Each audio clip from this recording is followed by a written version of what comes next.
Once, in a time not so long ago, the world was a place of vast, untamed oceans and the men and women who dared to conquer them. This was the Great Pirate Era.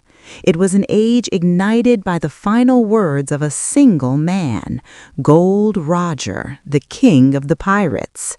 With his dying breath, he had sent a shockwave through the hearts of dreamers everywhere, promising that his legendary treasure, the One Piece, lay waiting somewhere at the end of the world. Since that day, the seas had ceased to be mere water. They had become a canvas for ambition, a graveyard for the weak, and a playground for the strong. Yet not every corner of the world burned with the fires of chaos. In the East Blue, widely considered the most peaceful of the four great seas, the waves rolled with a gentle, rhythmic cadence. The sun hung high in a sky of flawless ceramic blue, casting glittering diamonds of light across the crests of the swells.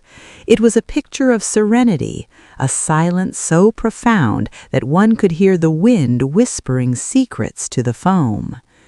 High above this tranquil expanse, seagulls wheeled and cried.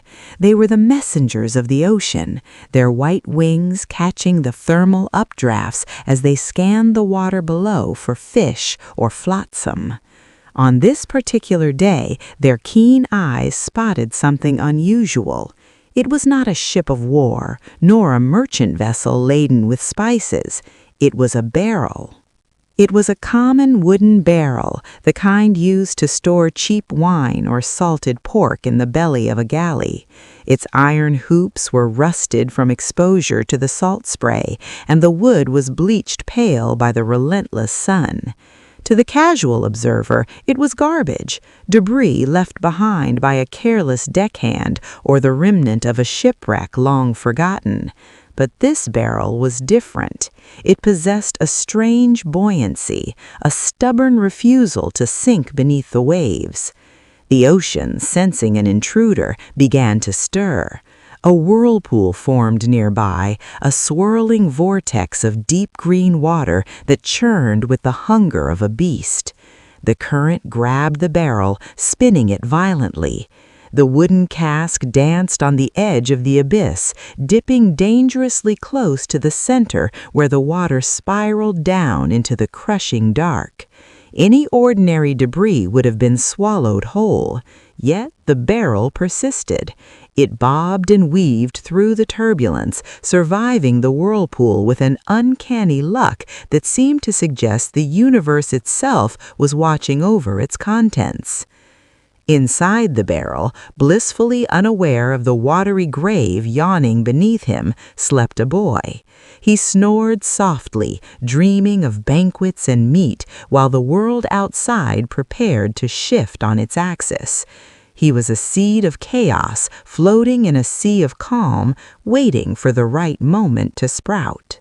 While the barrel drifted aimlessly, a ship appeared on the horizon, cutting through the water with the arrogance of wealth. This was the Lady Mary, a luxury cruise liner that served as a playground for the elite of the East Blue. The ship was a marvel of naval architecture, designed not for speed or combat, but for comfort. Its hull was painted in welcoming pastel tones, and its decks were scrubbed to a pristine white that blinded the eye under the midday sun. The Lady Mary was a floating city of decadence. On her decks, sailors in crisp white uniforms with blue collars moved with practiced lethargy, polishing brass railings that already gleamed. They were men of peace, soft around the middle, accustomed to the easy life of ferrying nobles between the safe islands of the East. They had forgotten the terror that the Jolly Roger could inspire. Inside the ship's grand ballroom, the atmosphere was thick with the perfume of expensive flowers and the smoke of imported tobacco.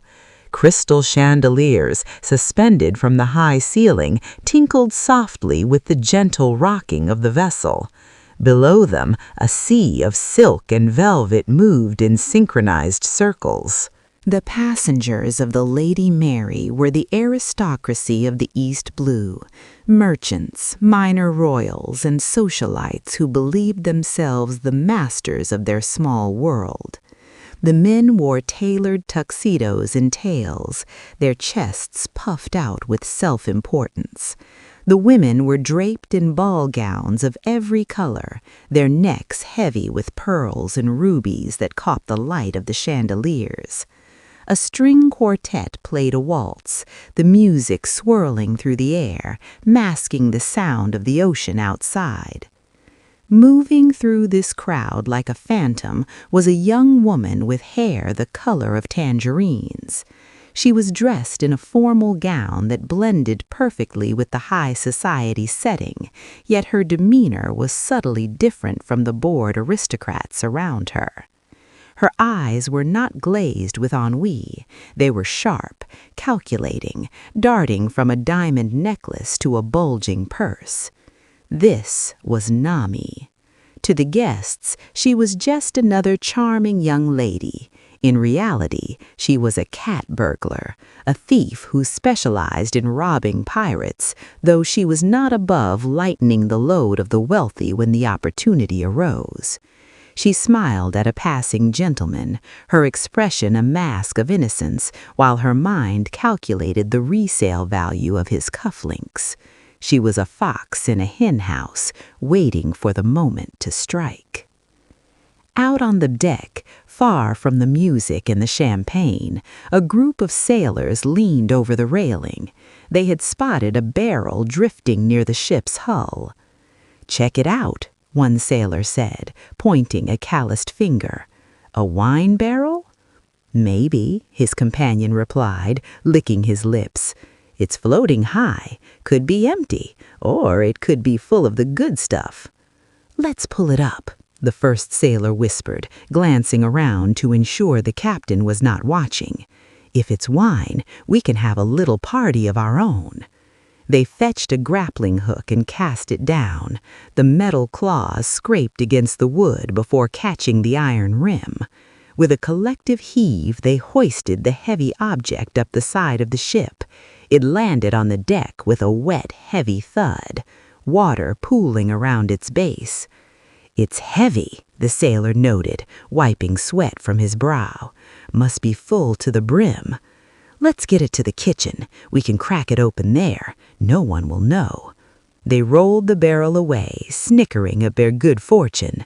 They did not know it, but they had just invited a hurricane onto their ship. The peace of the Lady Mary was shattered not by a scream, but by the sound that every sailor dreads, the thunder of cannon fire. Boom! The ocean erupted in a geyser of water just meters from the cruise ship's hull. The Lady Mary shuddered violently, the impact sending vibrations through the steel and wood of her frame. In the ballroom, the waltz screeched to a halt. Champagne glasses slipped from trembling fingers and shattered on the polished floor. The dancers froze, their faces draining of color. "What was that?" a noble shouted, clutching his pearls. "Cannon fire!" a crewman screamed, bursting through the doors. "Pirates! It's a pirate ship!" Through the smoke and the spray, the attacker revealed itself. It was a vessel that looked like a hallucination born of a fever dream. The hull was painted a shocking, vibrant pink, a color that mocked the blue serenity of the ocean. Hearts were emblazoned on the sails and the sides of the ship, but there was no love in their intent. The figurehead was a giant duck, its beak curved in a perpetual silent quack, leading the charge towards its prey. This was the Miss Love Duck, the flagship of the Alvida pirates. Standing on the prow of this pink monstrosity was Alvida herself.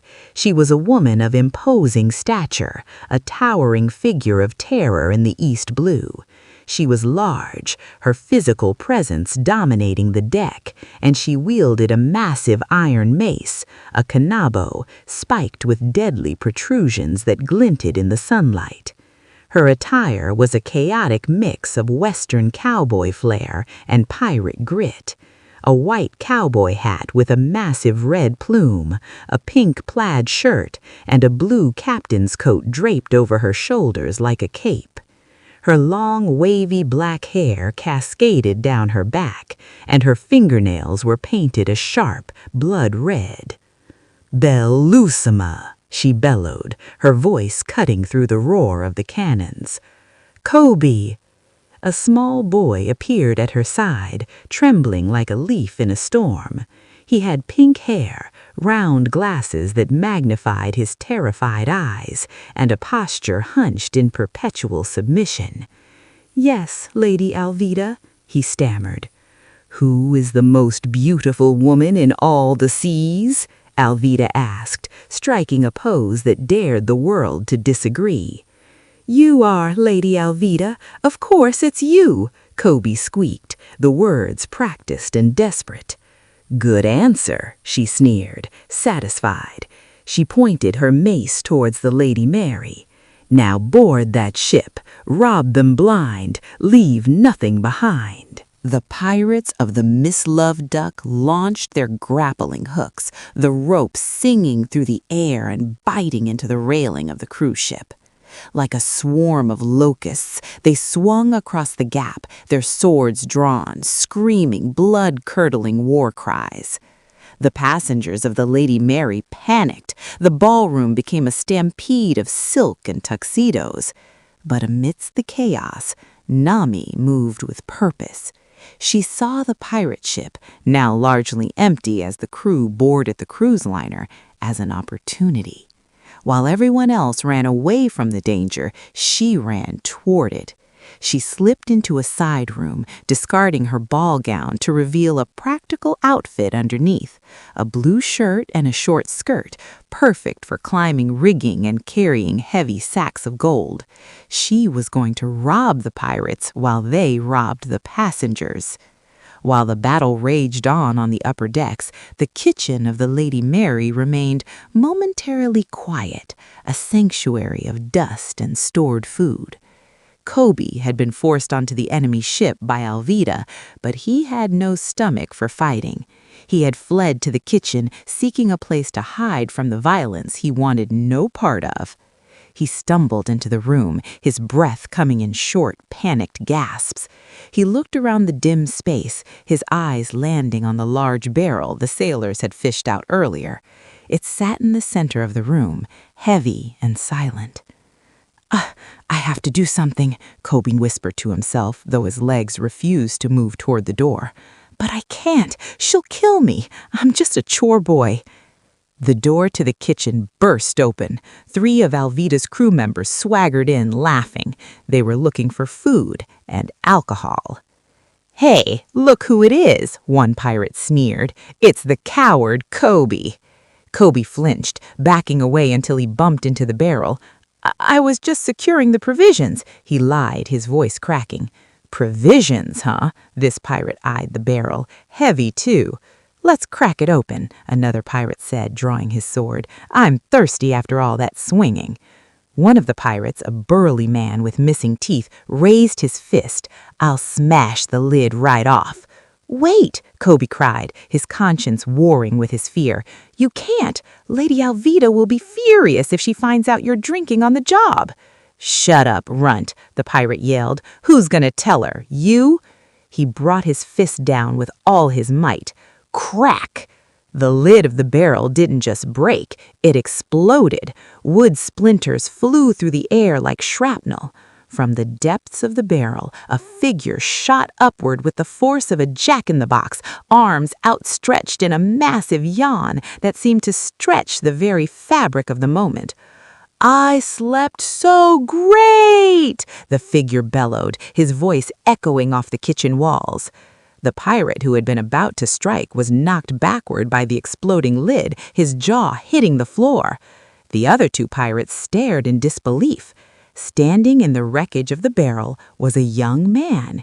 He wore a simple red vest, denim shorts, and sandals. On his head sat a straw hat, battered but loved. Under his left eye was a small scar.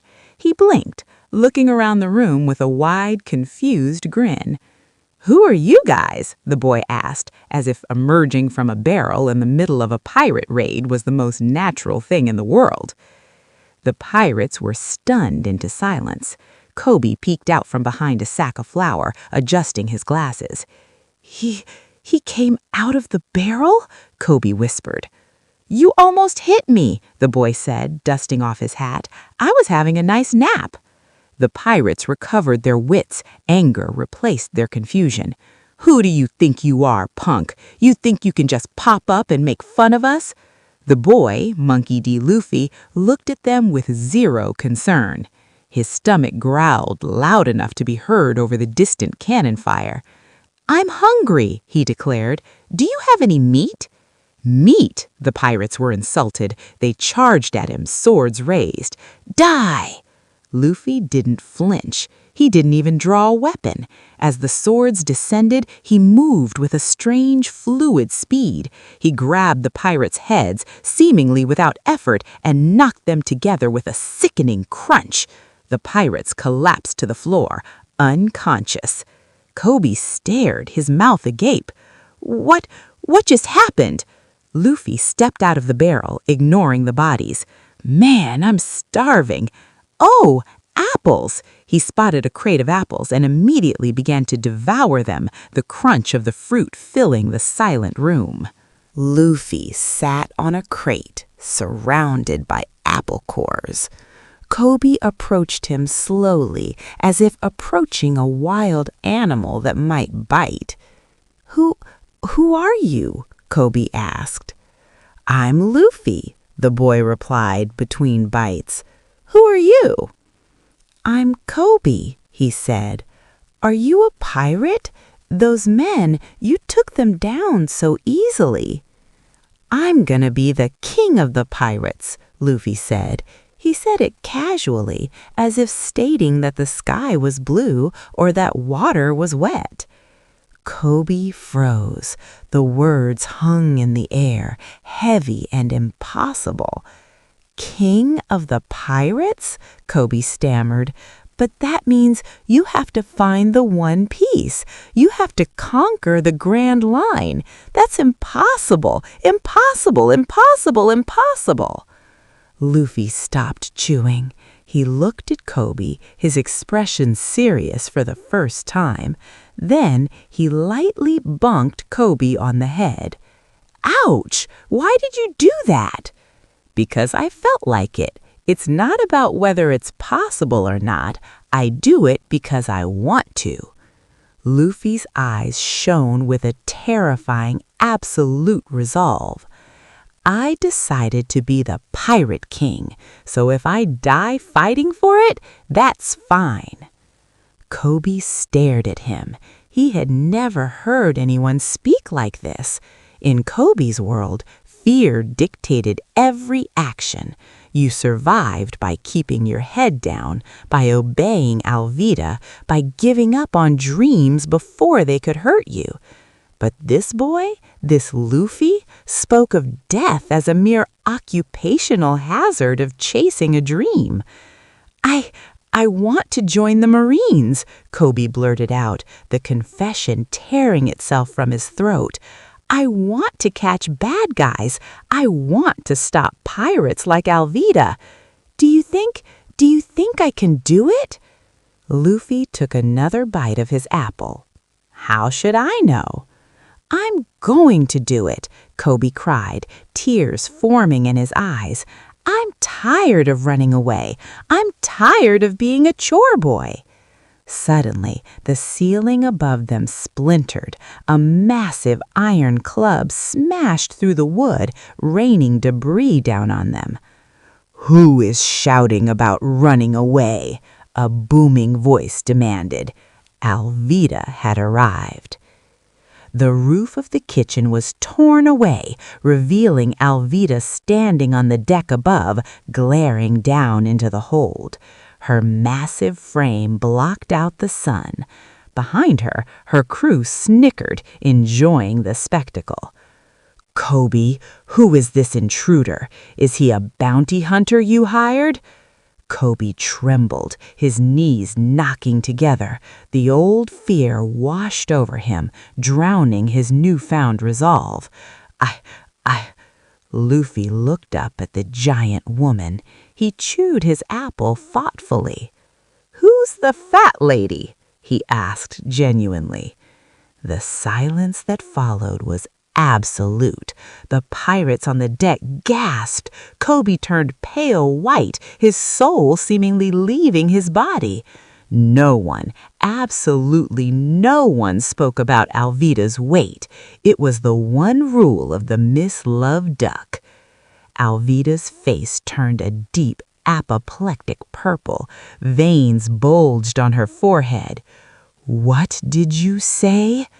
"Run, Luffy! She's the most terrible pirate in the East Blue!" Luffy stood up, dusting off his shorts. "She doesn't look so tough."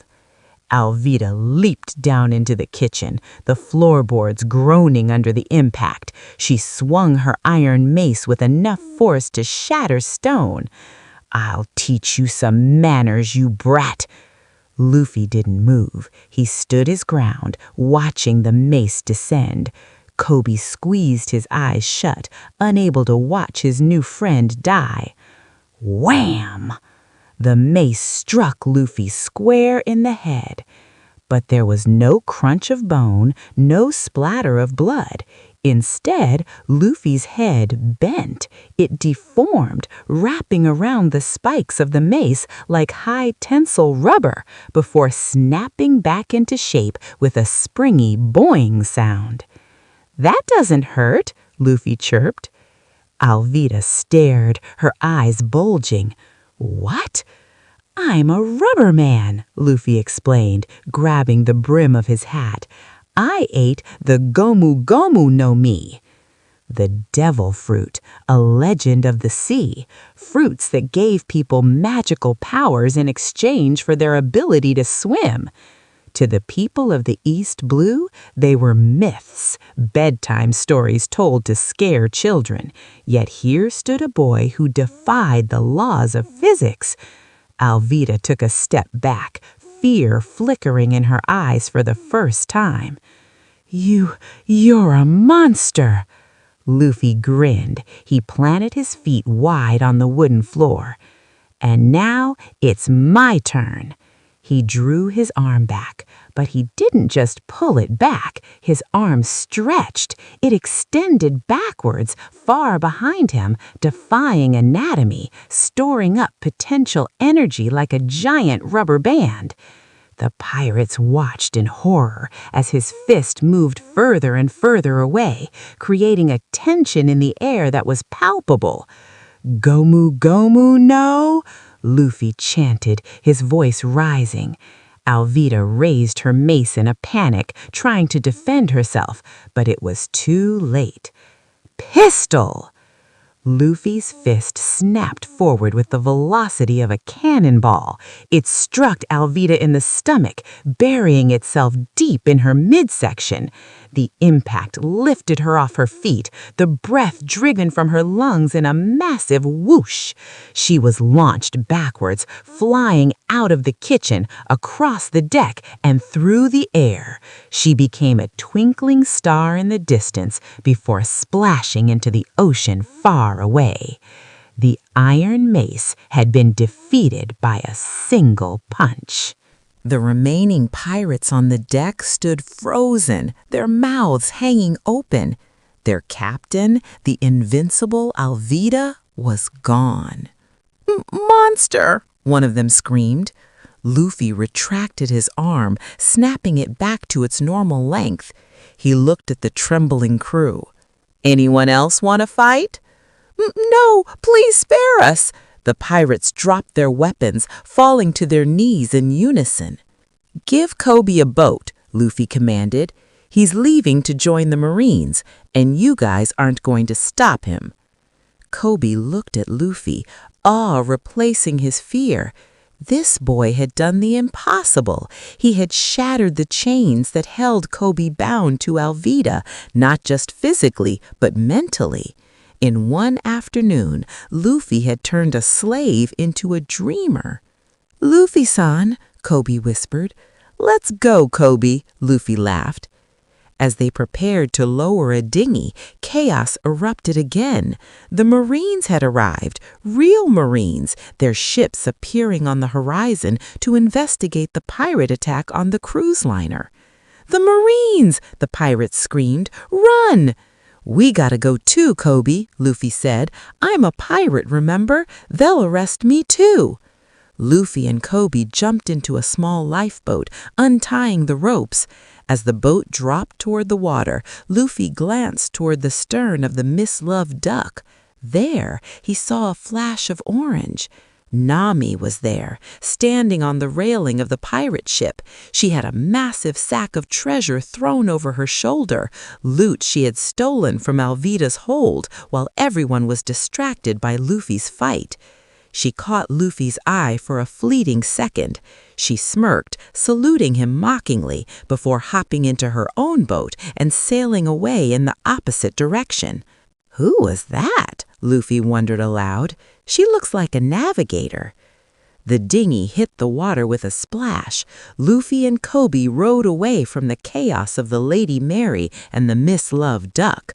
The Marine ships closed in on the pirates, their cannons firing, but the small boat slipped through the confusion, disappearing into the vastness of the ocean. The sun was beginning to set, painting the sky in hues of orange and purple. The water turned a deep, reflective gold. Luffy sat in the bow of the boat, looking ahead toward the horizon. "That was fun!" Luffy laughed. Koby sat in the stern, still processing the events of the day. "Luffy-san, are you really going to the Grand Line?" "Yep, I'm going to find the One Piece." "But you need a crew," Koby pointed out. "You can't do it alone." "I know," Luffy said. "I'm looking for a crew. I heard there's a guy being held prisoner at the Marine base in Shell's Town. They call him a pirate hunter, Roronoa Zoro." Koby gasped. "Zoro? He's a demon in human form. You can't recruit him." "I'm gonna ask him," Luffy said simply. "If he's a good guy, I'll let him join." Koby shook his head, smiling despite himself. With Luffy, the impossible seemed merely difficult, and the difficult seemed easy. "You're crazy, Luffy-san." "Shish, shish, shish," Luffy chuckled, his signature laugh echoing over the waves. The small boat drifted onward, a tiny speck in a giant world. Behind them lay the wreckage of their past lives. Ahead lay the unknown. The wind picked up, filling the small sail they had rigged. Luffy adjusted his straw hat, looking toward the dying light of the sun. "I, Monkey D. Luffy, the man who will become the Pirate King." And so the romance of the dawn began. The gears of fate had started to turn, and the great age of pirates had found its newest and most unpredictable player.